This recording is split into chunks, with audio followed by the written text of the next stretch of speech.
चलिए बेटा, अब आप लोगों की आज एक्सरसाइज 4.6 स्टार्ट कर रहा हूँ। एक्सरसाइज 4.6 में आप लोगों ने रिमाइंडर थ्योरम को पढ़ना है। रिमाइंडर थ्योरम आपके पास टाइप नंबर 10 है फैक्टराइजेशन की। अब तक आपने 9 टाइप्स पढ़ लिए हैं, ये 10th टाइप पढ़ रहे हैं, that is remainder theorem. Remainder theorem में आपके पास यहाँ पर क्वेश्चन नंबर 1 गिवन है, आपने सॉल्व करना है अपनी जो भी गिवन इक्वेशन है। यहाँ पर आपके पास फर्स्ट पार्ट अभी डिस्कस करवा रहा हूँ। सवाल आपसे कहा है find the remainder by using the remainder theorem. तो जो भी रिमाइंडर आएगा यानी जो भी आपके पास फाइनल वैल्यू बच जाएगी वो आपका रिमाइंडर कहलाएगा। रिमाइंडर थ्योरम क्या है, आपको कहा है कि ये सवाल है आपका, इसको आपने डिवाइड करना है बाय x-1, यानी पूरी इक्वेशन है, इसको डिवाइड करें x-1। जैसे फॉर एग्जांपल अगर आपसे बोला जाए 10 को डिवाइड करना है 2 से, तो रिमाइंडर आपके पास 5 आएगा।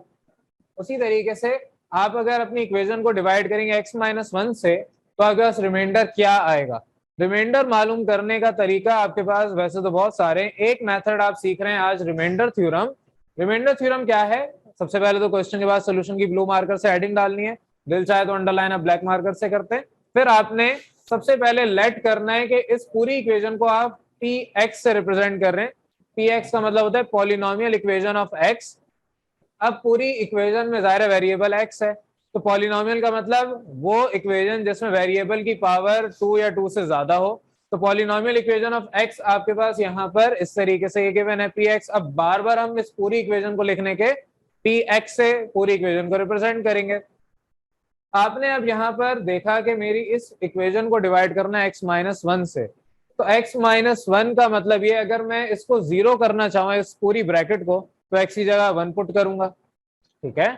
x-1 को अगर मैं यहाँ पर 1 पुट कर दूं तो ये वैल्यू आपके पास 0 हो जाएगी।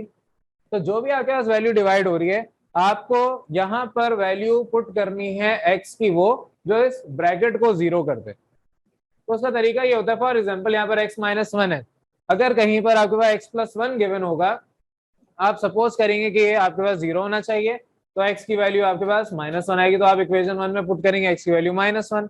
तो आगे जितने भी पार्ट्स हैं उसमें जो भी वैल्यू डिवाइड हो रही है उसके अंदर आपने क्या करना है, इस ब्रैकेट को इक्वल टू 0 करना है, x इज इक्वल टू जो भी आंसर आएगा, अगर आपके पास यहाँ पर +1 है तो x का आंसर -1 आएगा। ये कहलाता है कि ये आपके पास रूट ऑफ इक्वेशन है, ये कहलाता है रूट ऑफ इक्वेशन। रूट का मतलब आंसर क्या है x का, और ये आपके पास फैक्टर है, ये जो x-1 डिवाइड कर रहे हैं ये कहलाता है फैक्टर ऑफ इक्वेशन। तो आगे चल के इसको हम डिटेल में डिस्कस करेंगे। तो बहरहाल सिंपल मैंने एक तरीका बताया आपको कि जब भी आपको जिस भी वैल्यू से बोला जाएगा डिवाइड करना है, आपने उस वैल्यू को इक्वल टू 0 करना है। तो x-1 equal to 0, x will be equal to 1। आपने x is equal to 1 put करना है अपनी इक्वेशन 1 में, तो स्टेटमेंट लिखनी है then put x is equal to 1 in equation 1, therefore equation 1 implies that। अब पॉलिनोमियल इक्वेशन ऑफ x की जगह आप 1 पुट करेंगे, जहां पे भी x पुट किया वहां पर 1 पुट करेंगे, तो 1 का क्यूब 1 होगा, 1 का स्क्वायर भी 1 होगा, 11 मल्टीप्लाई 1 11 ही रहेगा, ये 6 मल्टीप्लाई 1 6 ही रहेगा, तो 1 + 11 12 होता है, -6 और -8 आपस में ऐड हो जाएंगे तो -14। सॉल्व करने पर पॉलिनोमियल ऑफ 1, x की जगह 1 पुट किया था, polynomial of this equation, answer आपके पास आया -2। तो ये जो एंड में आंसर आएगा ये आपका रिमाइंडर होगा। आप कहेंगे hence the remainder is equal to -2। सवाल में आपसे क्या कहा था, find the remainder by remainder theorem. ये मेथड कहलाता है रिमाइंडर थ्योरम, और आपने इस तरीके से अपना रिमाइंडर फाइंड करना है। बेटा अपनी किताब में देख लें, सेकंड पार्ट में आपके पास x+1 डिवाइड करना है, ठीक है, x+1 से डिवाइड करना है। तो आप यहाँ पर स्टेटमेंट जो लिख रहे थे put x is equal to, अब वहां पर क्या लिखेंगे, x-1 पुट करना है। सिमिलरली थर्ड पार्ट में x-2 से डिवाइड करना है, तो पुट करेंगे x इज इक्वल टू +2। इसी तरीके से फोर्थ पार्ट में x+2 से डिवाइड कर रहे हैं तो x पुट करेंगे -2। इस तरीके से आपने अपने आगे वैल्यूज को पुट करते चले जाना है। आपको सिंपल तरीके कार है, x+2 अगर डिवाइड हो रहा है उससे, तो आप इज इक्वल टू 0 करें, x इज इक्वल टू -2 आएगा, इस वैल्यू को पुट कर दें जहां पर भी इक्वेशन 1 में पुट कर रहे हैं। क्लियर है यहाँ तक? तो यहाँ पर आपका पहला पार्ट मैंने डिस्कस किया है, बाकी क्वेश्चन नंबर 1 के जितने भी पार्ट्स हैं आपने घर पे होमवर्क के तौर पे करने, नेक्स्ट क्लास में मैं डिस्कस करूंगा एज अ होमवर्क क्वेश्चन। आप लोगों की लास्ट क्लास के अंदर नई टाइप स्टार्ट करवाई थी, type number 10, that is remainder theorem. Theorem में आप एक मेथड को प्रूव बेसिकली कर रहे होते हैं, तो रिमाइंडर थ्योरम भी एक मेथड है। रिमाइंडर थ्योरम एक मेथड होने की वजह से आप लोगों को अब उस मेथड के थ्रू अपनी इक्वेशंस को सॉल्व करना है या उसमें रिमाइंडर फाइंड करना है, उसका एक तरीका है, वो तरीका आपको सिखाया जा रहा है। तो जिस तरीके से आपने बचपन में सीखा था कि मेरे पास अगर 10 डिवाइड बाई 2 करेंगे आंसर 5 आएगा, रिमाइंडर यहाँ पर 0 है, कंप्लीट डिवाइड हो गया तो रिमाइंडर 0 है। लेकिन वहीं पे अगर 11 डिवाइड करते 2 से तब भी यहाँ पर 5 मल्टीप्लाई करते हैं, लेकिन रिमाइंडर अब यहाँ पर 1 आता। ये जो 1 आया है दैट इज कॉल्ड रिमाइंडर। उसी तरीके से आपने रिमाइंडर थ्योरम अप्लाई करते हुए फाइंड करना है what will be the value. अब अगर कोई सवाल आपके पास आता है कि आपने ये वैल्यू एक्स स्क्वायर माइनस 1 इसको डिवाइड करना है एक्स प्लस 1 से, रैंडमली मैं दे रहा हूं, तो इसका मतलब ये है कि एक्स स्क्वायर माइनस 1 को डिवाइड करेंगे एक्स प्लस 1 से, उसको भी ऐसे ही सॉल्व किया जाएगा एक्स स्क्वायर माइनस 1 और यहाँ पर एक्स प्लस 1 से। लेकिन अब इसको सॉल्व कैसे करें? सॉल्व, अब जब भी आपकी अलजेब्रिक एक्सप्रेशंस आएंगी, ये तो सिंपल नंबर से, जब अलजेब्रिक एक्सप्रेशंस आती हैं उसको सॉल्व करने के लिए आप प्रॉपर एक मेथड है, इसके अलावा और भी मेथड है, इसके बाद आपने सिंथेटिक डिवीजन मेथड पढ़ना है, स्क्वायर रूट मेथड होता है, और भी बहुत सारे डिवीजन मेथड होते हैं, उनमें से एक मेथड आपका है रिमाइंडर थ्योरम। तो रिमाइंडर अगर फाइंड करना है, रिमाइंडर थ्योरम एक मेथड है, उससे आपका रिमाइंडर फाइंड हो जाता है। तो आपका जो क्वेश्चन नंबर 1 है कि आपने रिमाइंडर फाइंड करना है जितने भी पार्ट्स गिवन है उसका बाय रिमाइंडर थ्योरम, तो क्वेश्चन नंबर 1 हमने उसी तरीके से फर्स्ट पार्ट डिस्कस किया था। अब आगे डिस्कस कर रहा हूँ सेकंड पार्ट से ऑनवर्ड। चलिए बेटा आपके सेकंड पार्ट को डिस्कस कर रहा हूँ। सेकंड पार्ट में आपके पास इक्वेशन ये गिवन है, इसको डिवाइड करना है बाय एक्स प्लस 1। आपने सॉल्यूशन की हेडिंग डालनी है ब्लू मार्कर से, अंडरलाइन दिल चाहे तो ब्लैक मार्कर से करना है। लेट करेंगे पॉलिनोमियल इक्वेशन ऑफ एक्स बराबर है इस इक्वेशन के जो गिवन है, इसको इक्वेशन 1 कह लें। पीछे मैंने आपके सवाल में ये चीज नहीं लिखवाई थी, उधर भी ये लिख लें, if polynomial equation of x is divided bye x plus 1। पीछे सवाल में क्या होगा, if polynomial equation of x is divided bye x minus 1, x minus 1 से डिवाइड कर रहे थे, यहाँ पर आपने एक्स प्लस 1 से डिवाइड करना है। Then put x is equal to minus 1। ये मैंने लास्ट क्लास में समझाया था कि जब आपको यहाँ पर जिस वैल्यू से डिवाइड करवाया जा रहा है उसे इक्वल टू 0 लेट करें और फिर x is equal to minus 1 आपके पास आंसर आएगा, वो आपने पुट करना होता है। ये रिमाइंडर थ्योरम का मेथड है। आपके पास जो भी वैल्यू होगी, यहाँ पर देखें आपके पास x माइनस 2 से डिवाइड करना है तो x is equal to 2 put किया आपने, तो आपके पास यहाँ पर x प्लस 1 एक फैक्टर है, x माइनस 1 उसका रूट आएगा, आपने पुट करना है x is equal to minus 1 in equation 1। तो therefore equation 1 implies that polynomial of x की जगह माइनस 1, जहां पे भी x था वहां पर आपने माइनस 1 पुट किया, तो माइनस 1 का क्यूब माइनस 1 ही होगा।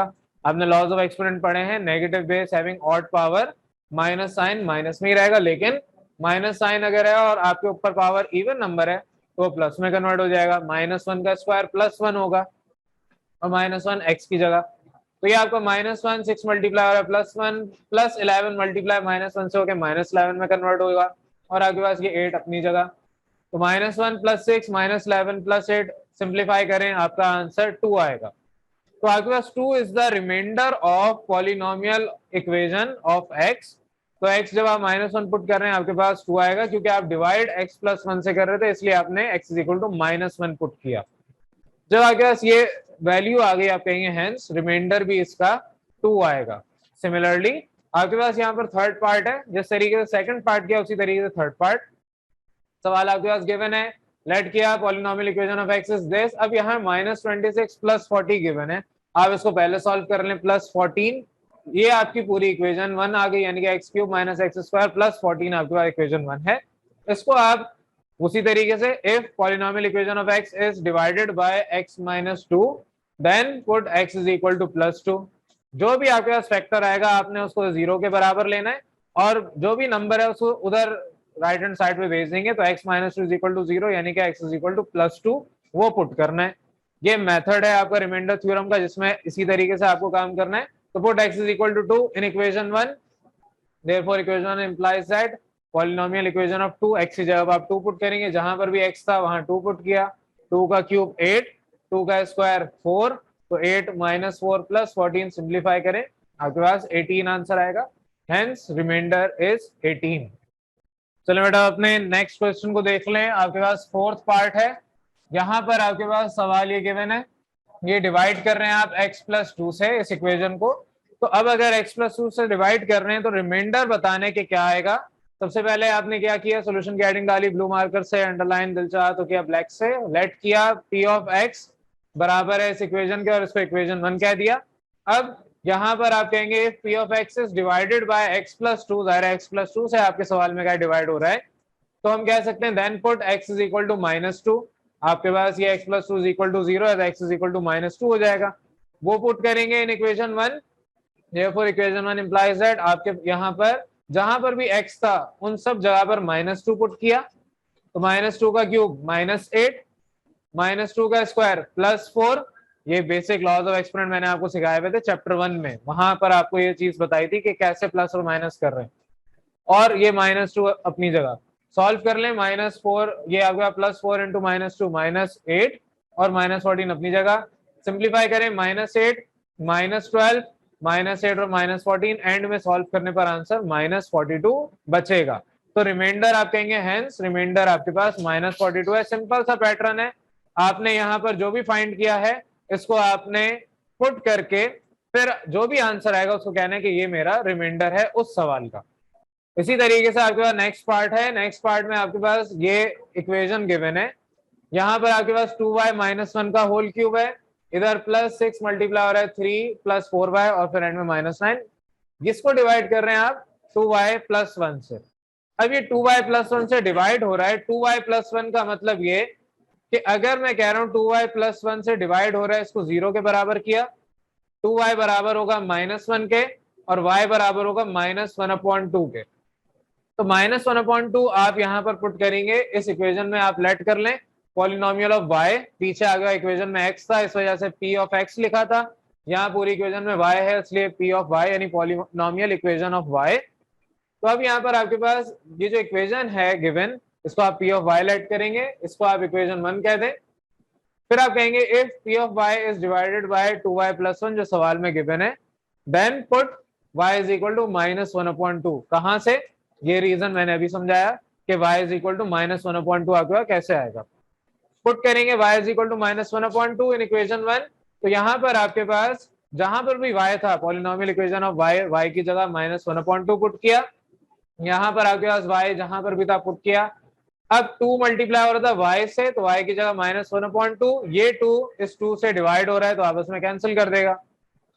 सिमिलरली आपके पास बाकी सारी जगह, यहाँ पर 4y था तो y की जगह -1/2, ये 2 इस 4 से 2 टाइम्स मल्टीप्लाई डिवाइड हो रहा है तो आपस में ये कैंसिल आउट होंगे 2 टाइम्स, तो 2 1 और 2 2s आर 4, ये 2 मल्टीप्लाई हो रहा है -1 से, तो यहाँ पर आपके पास ये 2 और ये 2 आपस में कैंसिल हो गए, सेम थे, पीछे -1 रह गया, ये -1 अपनी जगह, होल क्यूब है तो यहाँ पर भी होल क्यूब इस पूरी ब्रैकेट पे, 6 बाहर मल्टीप्लाई हो रहा है, ये 3 अपनी जगह, यहाँ पर ये 2 1 से मल्टीप्लाई होगा -1 से तो -2 आ गया, और सिमिलरली आ गया -9, ये चलता जा रहा था, -1 -2 इसका क्यूब, ये आपके पास 3 -2 +1 तो 6 मल्टीप्लाई 1 और -9 अपनी जगह, -2 का क्यूब क्या होगा -8, 6 मल्टीप्लाई बाय 1 +6 और -9 अपनी जगह। सॉल्व करेंगे आपका पास यहाँ पर आंसर -11 आएगा, तो आप कहेंगे हेंस आपका रिमाइंडर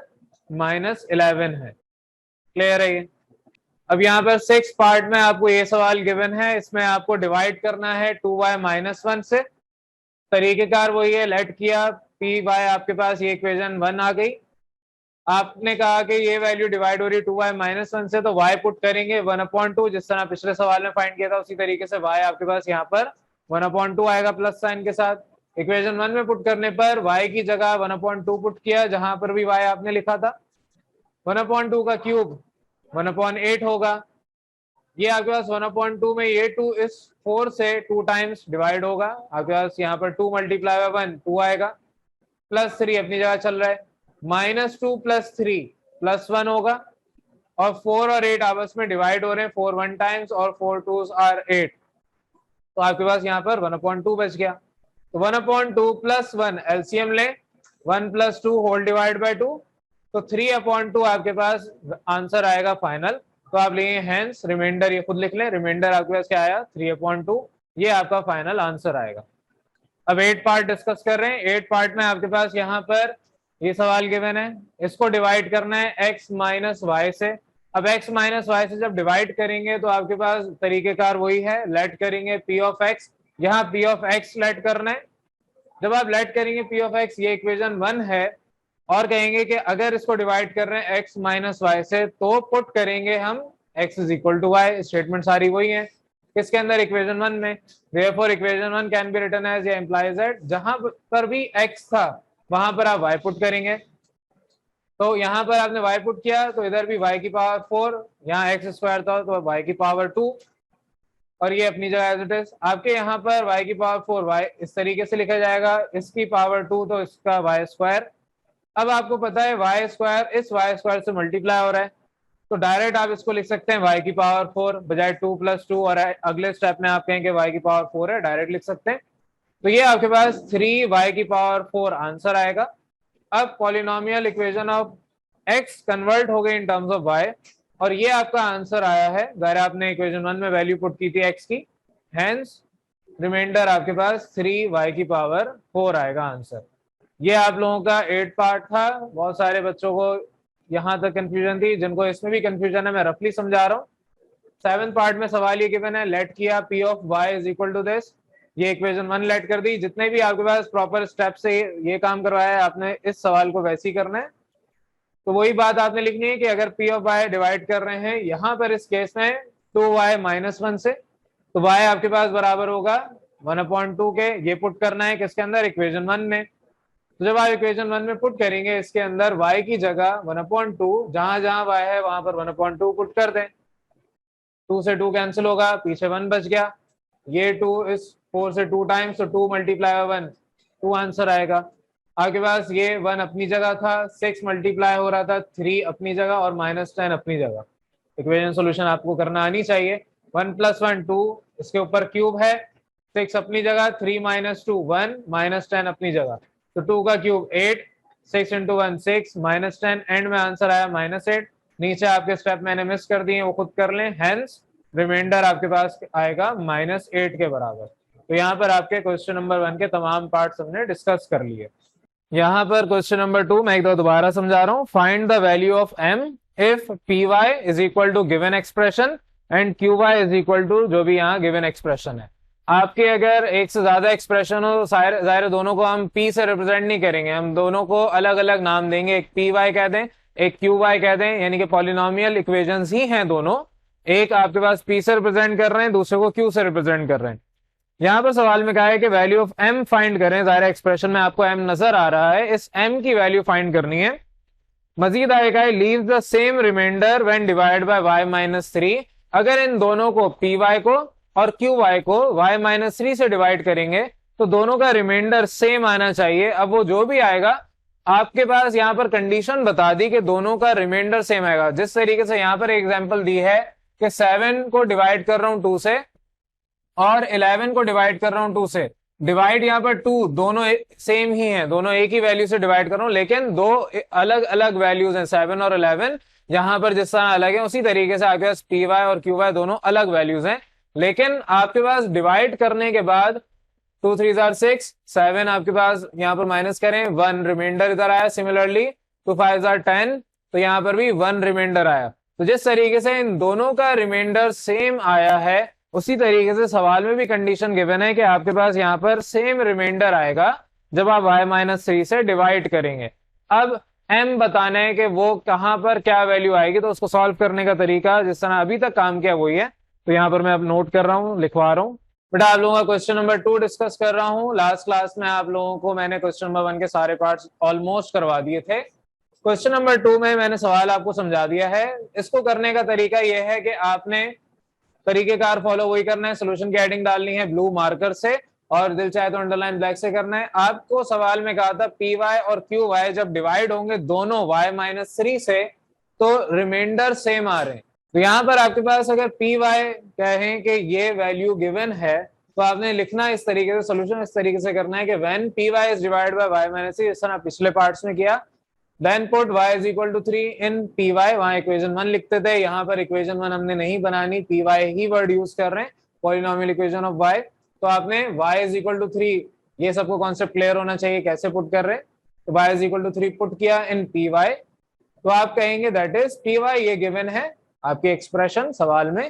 तो अब आप y जहां पर भी है वहां पर 3 पुट करेंगे, तो आपने यहाँ पर जब 3 पुट किया तो 3 का क्यूब 27, और यहाँ पर m, जाहिर है m की वैल्यू फाइंड करनी है तो वो अपनी जगह मल्टीप्लाई हो रहा है, 3 का स्क्वायर 9, 3 3 आर 9 और -4 अपनी जगह चलता जाएगा। सॉल्व कर लें, 27m 9 इंटू 4 36 प्लस 9 -4, एंड में आपके पास पॉलिनोमियल इक्वेशन जब आप पुट कर रहे हैं y इज इक्वल टू 3 तो 27m प्लस 41 ये वैल्यू आ गई। अब जो आपके पास यहाँ पर ये वैल्यू आई, आपको मैंने सिखाया है कि ये रिमाइंडर इटसेल्फ है, तो आप कहेंगे हेंस रिमाइंडर इसके बराबर होगा। अब क्योंकि यहाँ पर दो पॉलिनोमियल्स हैं तो दो रिमाइंडर होंगे, जाहिर है आपके इक्वेशन, आपके सवाल में कहा है कि दोनों इक्वेशंस के रिमाइंडर सेम है, तो एक रिमाइंडर को आप R1 कह दें, R लिखें नीचे सबस्क्रिप्ट में 1 लिखें तो R1, और दूसरे को आप R2 कहेंगे तो R1 यहाँ पर ये गिवन है। जिस तरीके से ये पार्ट सॉल्व किया उसी तरीके से आप क्यू वाई के लिए सॉल्यूशन करेंगे, आप कहेंगे उसी तरीके से when Q Y is divided by Y minus 3, तो then put y is equal to 3 in Q Y, जिस तरह यहाँ पर लिखा उसी तरीके से वहां पे वही स्टेटमेंट दी, दैट इज क्यू वाई आपको सवाल में ये वैल्यू गिवन है। अब जहां पर भी y है वहां पर आपने y की जगह 3 पुट किया, तो 3 का क्यूब 27, 4 इंटू 3 12, आपके पास एंड में 15 प्लस m, ये रिमाइंडर आ गया फॉर Q3। आप उसी तरीके से कहेंगे हेंस रिमाइंडर आपके पास, अब यहाँ R2 कहेंगे, R2 बराबर है 15 प्लस m के, एक को आपने R1 का रिमाइंडर 1, दूसरे को आपने रिमाइंडर 2 R2 कहा, क्योंकि दो पॉलिनोमियल हैं दोनों के अलग अलग रिमाइंडर आएंगे। अब सवाल में जो कंडीशन थी उसको यहाँ पर रिफ्रेज हमने किया कि हमने कहा since given that the remainder is same for both polynomial equations P Y and Q Y, हम कह रहे हैं कि दोनों पॉलिनोमियल इक्वेशंस के रिमाइंडर सेम है, सवाल में ये गिवन है when divided by y minus 3, जब y माइनस 3 से डिवाइड कर रहे हैं। तो आपके पास यहाँ पर जब y माइनस 3 से डिवाइड कर रहे हैं दैट इज R1 बराबर होगा R2 के, रिमाइंडर 1 बराबर होगा रिमाइंडर 2 के, ये आपको कंडीशन गिवन है और यही बात आपने यहाँ पर लिखी भी है। तो R1 की वैल्यू थी 27m प्लस 41 और R2 की वैल्यू थी 15 प्लस m, तो यहाँ पर आपने 41 को उधर भेजा तो यहाँ प्लस है, उधर जाके माइनस हो जाएगा, यहाँ से m को लेफ्ट हैंड साइड पे भेजा तो यहाँ प्लस है, इधर माइनस हो जाएगा। 27m माइनस m 26m होता है, तो 26m और 15 माइनस 41 माइनस 26 होता है, इधर 26 को दायरे इधर भेजेंगे तो डिवाइड में आएगा -26 अपॉन 26, एंड में आपके पास m का आंसर -1 आएगा। तो पूरे सवाल में आपसे यही कहा था find the value of m, इस तरीके से आपको आंसर निकालना है। चलो बेटा अपने क्वेश्चन नंबर 3 में आ जाएं। क्वेश्चन नंबर 3 में आपको यहाँ पर सवाल गिवन है कि अगर मेरे पास px ये वैल्यू गिवन है, if the polynomial is given, इसको आप लेट कर रहे हैं ये px है, अगर ये इक्वेशन आपकी px है is exactly divisible bye x plus 2, अगर इस पॉलिनोमियल को मैं एग्जैक्टली डिवाइड कर सकता हूँ x प्लस 2 से, तो x प्लस 2 एग्जैक्टली डिवाइड करने का मतलब ये मेरे पास फॉर एग्जांपल 6 डिवाइड बाय 3, इसको अगर मैं ऐसे लिखूंगा तो 3 इज एग्जैक्टली डिवाइडिंग 6, यानी 3 2 6 होते हैं, रिमाइंडर 0, जहां पर भी टर्म आएगी आपके पास एग्जैक्टली डिविजिबल की, इसका मतलब रिमाइंडर 0 होगा। जब भी आपको बोला जाए कि कोई आपकी पॉलिनोमियल है वो एग्जैक्टली डिवाइड हो रही है किसी दूसरे नंबर या दूसरे किसी फैक्टर से, तो इसका मतलब वहां पर रिमाइंडर 0 आएगा।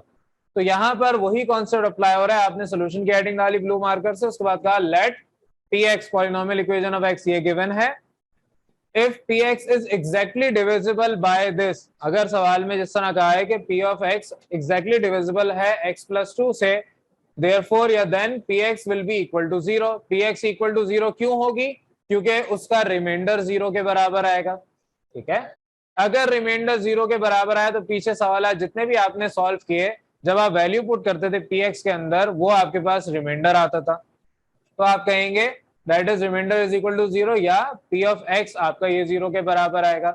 अब पॉलिनोमियल इक्वेशन ऑफ x आपकी ये गिवन है, इसको आप पुट कर दें। आपके पास एग्जैक्टली डिवाइड हो रहा था x प्लस 2 से, तो आप x की जगह पुट करेंगे x इज इक्वल टू -2, ज़ाहिर x प्लस 2 इक्वल टू 0 करेंगे, 2 उधर भेजेंगे -2, तो x इज इक्वल टू -2 आपने यहाँ पुट किया। तो जहां पर भी x था वहां पर आपने -2 पुट कर दिया। आपके पास इस तरीके से 4 इंटू एक्स क्यूब की जगह -2 का क्यूब, -7x² की जगह -2 का स्क्वायर, प्लस 6x की जगह -2 पुट कर दिया। -2 का क्यूब -8, -2 का स्क्वायर +4, -2 मल्टीप्लाई होगा +6 से -12, -3 के अपनी जगह चलता जा रहा है। तो 8 इंटू 4 32, साथ में माइनस साइन आएगा। Similarly minus plus minus 7 4 times 28, और यहाँ पर आपके पास 12 और -3 के अपनी जगह चलते जा रहे हैं। सिंप्लीफाई करें, सॉल्व करने पर आपके पास -72 -3 के इक्वल टू 0, -72 उधर आएगा, माइनस से प्लस में कन्वर्ट होगा +72 में, और आपके पास ये जो 3 के माइनस का है ये -3 इधर जाके डिवाइड होगा, तो 72 डिवाइड बाय -3, यहाँ पर माइनस साइन 3 के साथ ही है, और 3 अगर यहाँ डिवाइड हो रहा है तो माइनस साइन भी 3 के साथ ही डिवाइड होगा। अब माइनस न्यूमरेटर में लिखें या डिनोमिनेटर में लिखें, आप उसको ऊपर लेके कहीं पे भी लिखेंगे वो माइनस ही रहेगा। तो -3 आपके 72 एक ही टेबल में आते हैं, तो 24 टाइम्स आपका 72 होता है। तो आपके इस तरीके से k इक्वल टू -24। सवाल में आपसे यही कहा था कि find the value of k, आपने यहाँ पर k की वैल्यू फाइंड कर ली। क्वेश्चन नंबर 4 में आपसे कहा है find the value of r if y plus 2 is a factor of polynomial given. यहाँ पर r आपको नजर आ रहा है, इस r की वैल्यू आपको फाइंड करनी है, लेकिन इस r को फाइंड करने से पहले यहाँ पर एक जुमला आपसे कहा y plus 2 is the factor of this polynomial. अब तक आपने यहाँ पर ये चीज देखी कि डिवाइड हो रहा है या आपके पास एग्जैक्टली डिविजिबल है, लेकिन आपने ये चीज नहीं पढ़ी ना देखी कि फैक्टर है। फैक्टर ऑल्दो आगे की एक्सरसाइज में नॉर्मल हम यूज करेंगे, इससे पहले भी आपने फैक्टर का वर्ड यूज किया हुआ है चैप्टर 3 में, चैप्टर 4 इससे पहले जितना पढ़ा। फैक्टर का मतलब क्या है, आपके पास अगर कोई फॉर एग्जाम्पल इक्वेजन है, लेट सपोज मैं आपको क्वाड्रेटिक इक्वेजन या सिंपल एक मिडिल टर्म ब्रेक करने वाली इक्वेजन देता हूं। ये आपकी एक इक्वेजन है, लेट सपोज इसको आपने ब्रेक करना है। यहां पर आप मिडिल टर्म ब्रेक करते थे x² plus 2x plus x plus 2। Solve करने पर आपके पास एक फैक्टर x प्लस 2 आता था, एक फैक्टर x प्लस 1 आता था, ये बराबर होता था 0 के। ये दो फैक्टर्स हैं आपके, ये दो आपके फैक्टर्स हैं x प्लस 2 और x प्लस 1। यहाँ फैक्टर्स का मतलब क्या है, आइदर और की कंडीशन जब आप लगाते थे आप कहते थे आइदर x प्लस 2 0 के बराबर है और x प्लस 1 0 के बराबर है। क्यों ऐसा कहते थे, क्योंकि आपके पास यहाँ दो फैक्टर होते थे, या तो एक फैक्टर 0 के बराबर आएगा या दूसरा फैक्टर 0 के बराबर आएगा। सिमिलरली आप अगर यहां से वैल्यू निकाल रहे थे x प्लस 2 और x प्लस 1 के, तो यहाँ पर आ रहा था -2 और इसका आंसर आया था -1। यहाँ पर आप अब एक नया वर्ड और सीखेंगे, -2 और यहाँ पर -1। इस केस में ये कहलाते हैं रूट्स ऑफ दिस इक्वेजन। ये जो इक्वेजन आपको गिवन है, इसके अगर फैक्टर आपसे बोला जाए कि फैक्टराइज करें, तो आप बस यहां पर अपना आंसर देते थे। यहां पर अगर आपसे इक्वेशन में बोला जाता था कि आपने रूट्स बताने हैं यानी कि फैक्टराइज करना है, तो एंड तक आप रूट्स निकाल के देते थे। तो दो चीजें आपने सीखनी है, एक आपका फैक्टर, दूसरा आपका roots. Roots of the equation basically X या वाई जो भी आपके वेरिएबल है उसका आंसर है, और फैक्टर आपके पास जो आपस में वैल्यू मल्टीप्लाई हो रही है इक्वेजन में, उसको आप कहते हैं फैक्टर्स। तो ये रूट्स और फैक्टर्स का कॉन्सेप्ट क्लियर है सबको? एक दफा फिर से समझा रहा हूं, आपके पास जब भी इक्वेजन कोई गिवन होगी, ये इक्वेजन मिडिल टर्म ब्रेक होके सॉल्व हो रही है, मैं स्टेप्स नहीं पूरे कर रहा जिस तरह आपको सिखाया था, डायरेक्ट समझा रहा हूं। तो इस इक्वेजन को मिडिल टर्म ब्रेक करने के बाद आपके पास दो रूट्स आए, एक x प्लस 2 एक x प्लस 1। रूट्स नहीं फैक्टर्स आए, दो फैक्टर्स यहाँ पर आए x प्लस 2 और x प्लस 1, ये कहलाते हैं फैक्टर्स। फैक्टर का मतलब आपके पास पूरी इक्वेशन में दो वैल्यूज आ सकती हैं इस किस्म की, तो एक आपके पास x प्लस 2 आई, एक x प्लस आई, एक x प्लस 1 आई। जब भी आप इस तरीके से इक्वेशन देखते हैं, आप कहते हैं कि ये आपके पास एक फैक्टर है, either this is a factor और दिस इज अ फैक्टर, ये दोनों फैक्टर्स हैं। लेकिन एक फैक्टर को अगर मैं कह रहा हूं इक्वल टू 0 है, सॉल्व करने के बाद मैं x का आंसर निकाल रहा हूं, ये जो x का आंसर है इस केस में -2 और इधर -1, ये जो x का आंसर आया है, इस आंसर को आप कहते हैं ये रूट ऑफ दिस इक्वेशन है।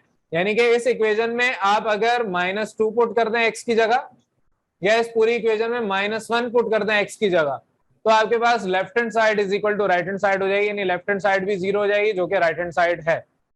तो रूट्स का मतलब होता है कि जो भी वैल्यू पुट करते हैं आपकी left hand side right hand side के बराबर हो जाती है। तो यहाँ पर आपके पास x इज इक्वल टू -2 और x इज इक्वल टू -1, ये कहलाता है रूट ऑफ द इक्वेशन। अगर मुझे root of the equation given होगा तो मेरे लिए फैक्टर निकालना आसान है, ठीक है। x इज इक्वल टू -2 है, this is the root of equation, तो आपके पास x plus 2 is the factor of that equation. तो रूट और फैक्टर इस तरीके से आप निकालते हैं। क्वेश्चन नंबर 4 आपकी किताब में जो गिवन है, इसमें आपसे कहा है find the value of r if y plus 2 is a factor of polynomial given. जब भी फैक्टर का वर्ड यूज होगा, इसका मतलब है इट इज अंडरस्टूड के जो आपकी इक्वेशन है polynomial equation, it is exactly divisible bye y plus 2। जब भी ये कंडीशन आएगी आप कहेंगे that equation is exactly divisible bye y plus 2, जब भी फैक्टर का वर्ड यूज होगा। तो इससे पहले जो क्वेश्चन नंबर 3 आपने पढ़ा, उसमें आपको अगर बोला जाता कि ये फैक्टर है, तब भी आप वैसे ही सॉल्व करते जैसे आपने किया। तो आपको अगर बोला जाए एग्जैक्टली डिविजिबल, तब भी एक ही मतलब है, या बोला जाए फैक्टर है, तब भी वही मतलब है। क्लियर है यहां तक? चले आप क्वेश्चन नंबर 4 आपसे डिस्कस कर रहा हूं। क्वेश्चन नंबर 4 में आपके पास कॉन्सेप्ट डिफरेंट है, सवाल मैंने डिस्कस कर लिया है, आपको एक दफा दोबारा बता रहा हूं। आपसे सवाल में क्या है, find the value of r if y plus 2 is a factor of the polynomial given. r निकालना है, लेकिन पॉलिनोमियल y की गिवन है। तो आप सोल्यूशन करते वक्त लेट करेंगे p ऑफ y, यानी पॉलिनोमियल इक्वेशन ऑफ y इसके बराबर है, और इसको इक्वेशन 1 कह दें। इफ सवाल में आपसे कहा है कि y plus 2 is the factor of P Y, यानी कि पॉलिनोमियल का जो इक्वेशन आपको गिवन है, इसमें y प्लस 2 फैक्टर है। और मैंने आपसे कहा कि अगर जब भी वर्ड आता है फैक्टर का, इसका मतलब कि इस पॉलिनोमियल के एग्जैक्टली डिविजिबल ये वाला फैक्टर, ये जो गिवन है, इससे हो रहा है। जैसा पिछले सवाल में आपने पढ़ा कि polynomial is exactly divisible bye जो भी आपकी वैल्यू थी, उसी तरीके से अब बोलने का अंदाज, बोलने का तरीका तब्दील हो गया। अगर मैं कहूं कि this polynomial is exactly divisible bye y plus 2, तो वो एक ही बात है जो मैं यहाँ पर किताब में आपसे कह रही है कि दिस पॉलिनोमियल में, ये जो आपकी पॉलिनोमियल है, y plus 2 is a factor of this. तो बोलने का तरीका कोई भी हो, बात एक ही है कि फैक्टर का मतलब ही होता है कि आपकी जो पॉलिनोमियल है वो एग्जैक्टली डिविजिबल है बाय दिस वैल्यू। तो अगर मेरे पास y plus 2 is a factor of P Y, तो जो मैंने समझाया उसके मुताबिक y इज इक्वल टू -2 आएगा। वो जो y इज इक्वल टू -2 है, y की वैल्यू -2, जो -2 है, that is called root of that equation. तो अगर मैं इस पूरी इक्वेशन में -2 पुट करूंगा, तो आपकी पूरी इक्वेशन, अगर यहाँ पर r की जगह कोई नंबर होता तो 0 के बराबर आ जाती। तो यहाँ पर -2 का मतलब ये होता है कि ये आपकी पूरी इक्वेशन को सेटिस्फाई कर देगा, 0 कर देगा। इसलिए आप कह रहे हैं -2 is the root of this polynomial. Root का मतलब जो आपके पास y का आंसर है, अगर इक्वेशन x की होती तो x का आंसर आता। तो रूट आपके पास जिस तरीके से यहाँ पर आपने वैल्यू निकाली r की, उसी तरीके से यहाँ पर अगर वैल्यू निकालूंगा y की, तो आंसर में अगर y इज इक्वल टू -2 आ रहा है, that means that -2 is the root of that equation. तो अब तक जो पिछले सवाल आते हैं उसमें आप डायरेक्ट लेते थे put y is equal to this, put x is equal to this. तो अब यहाँ पर वो जुमला लिखने के बजाय put x is equal to this, अब आप एक जुमला लिखेंगे कि जो पुट कर रहे थे वैल्यू, वो is a root of this P Y, यानी कि -2 is the root of this polynomial. बजाय यहाँ लिखने के put y is equal to -2 in equation 1, पहले ये लिखते थे। अब यहाँ पर क्या जुमला लिखेंगे, -2 is the root of P Y.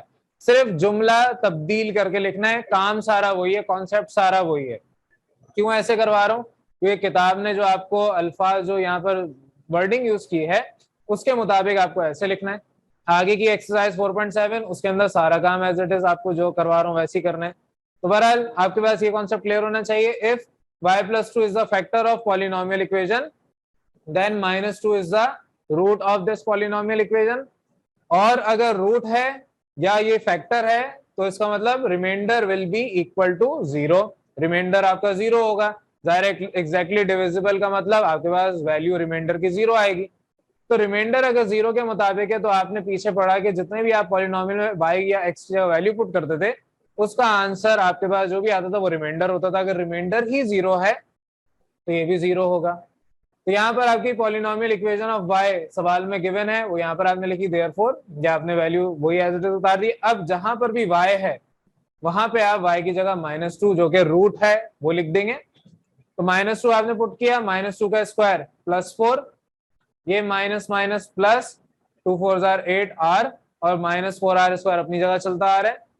3 × 4 12 plus 8r -4r square. आप ऐसे भी मिडल टर्म ब्रेक कर सकते हैं जैसे कि यहाँ पर अभी लिखा हुआ है, या आप -4r स्क्वायर को पहले लिख दें, फिर आप अपने 8r बीच में लिखें और जो कांस्टेंट वैल्यू है उसको एंड में लिखें, क्योंकि आपने मिडल टर्म ब्रेक करने का तरीका जो सीखा है उसमें कांस्टेंट को आखिर में करते थे। लेकिन यहाँ पर आप इसको भी कर सकते हैं डायरेक्ट, आपके ऊपर है। आपको नजर आ रहा है कि यहाँ पर सबके पास 4 कॉमन है और मुझे आर स्क्वायर पॉजिटिव में चाहिए, इधर नेगेटिव है तो -4 आपने कॉमन लिया। जब -4 कॉमन लेंगे तो यहाँ पर आर स्क्वायर इधर +8r से -2r रह जाएगा और ये +12 से -3 में कन्वर्ट हो जाएगा जब -4 कॉमन लेंगे। -4 अंदर भेज के मल्टीप्लाई करते हैं, वापस ऊपर वाली वैल्यू आ जाएगी। -4 इधर 0 के पास आके डिवाइड होगा और आपके पास 0/-4 0 ही होता है। इधर आपको आर स्क्वायर -2r -3 3 × 1 आपके पास 3 होता है, बीच में माइनस साइन और 3 - 1 मिडल टर्म ब्रेक हो जाएगी, 2 इटसेल्फ होता है तो मिडल टर्म ब्रेक हो गई। आपके पास R square -3r plus r -3, इन दोनों के पास r कॉमन था, r लिया और यहाँ पर r -3 रह गया। इधर कुछ नहीं है, जबरदस्ती +1 कॉमन लिया तो आपके पास r -3 और r -3 × r + 1 ये बराबर है 0 के। मिडल टर्म ब्रेक करना आपने पीछे सीखा हुआ है। अब हम कहेंगे ये आप लोगों के लिए चैप्टर 1 में वैसे आपने ये काम किया था, लेकिन दोबारा करवा रहा हूँ कि आपने काफी अरसे बाद इस चैप्टर में दोबारा करना है। आप कहेंगे आइदर r -3 0 के बराबर है या r + 1 0 के बराबर है। कोई एक भी अगर 0 के बराबर होगा तो आपके पास वैल्यू 0 ही हो जाएगी ओवरऑल। तो मैं कह सकता हूँ r -3 अगर 0 के बराबर है तो r बराबर होगा +3 के, ये -3 उधर जाएगा तो +3 में कन्वर्ट होगा। सिमिलरली r + 1 0 के बराबर है तो +1 उधर जाके -1 में कन्वर्ट होगा। तो आपके पास 2 आंसर आ गए r के, एक +3 दूसरा -1। ये जो r के आंसर्स आए हैं, सवाल में आपसे यही कहा था निकालने को कि find the value of r, और इस मेथड से आपने अपने r की वैल्यू को निकाल लिया। अब यहाँ पर आपकी पूरी एक्सरसाइज कंप्लीट हो जाती है 4.6। नेक्स्ट क्लास में 4.7 स्टार्ट करूंगा। टाइप नंबर 10 तक हमने काम कर लिया है। अब नेक्स्ट आपका टाइप नंबर 11 है, दैट इज सिंथेटिक डिवीजन, और नेक्स्ट क्लास में डिस्कस करेंगे।